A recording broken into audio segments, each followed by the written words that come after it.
Hulot na rin ako yung milk tea nga super lamig kayo. Gayot akong sup-sup oy. Bye! So yes, hello all, Sana Oil, and welcome back again to my video. Ang programa ito, hatid sa inyo ng Angel ng ina mo, charot.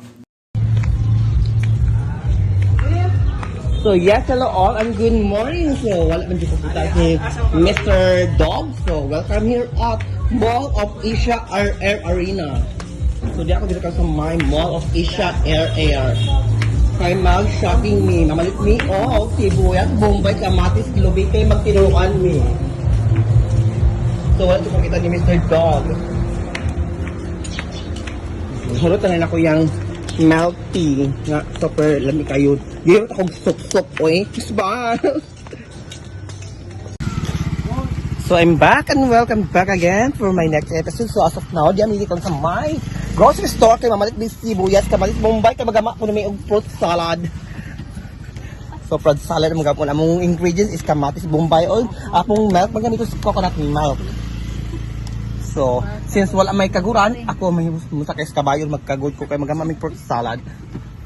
So asa naman to Mr. Dog na ko oy, nahurot na akong sup-sup yang milk tea. Demi kami sa my Mall of Asia Arena. So wak on beauty. Kag. So di ako diri sa my grocery store sa my Mall of Asia Air. Say hello to my video. Hello to my video. Oh, dara akong videographer. Mo ni siya. Super gwapa kay akong videographer no, di ba? Kaya, lalaban at palaban pa rin ang beauty. Kabas. Again, nag-video for super fresh ang beauty. So later, going to make a TikTok for more content. So, as of now, bye!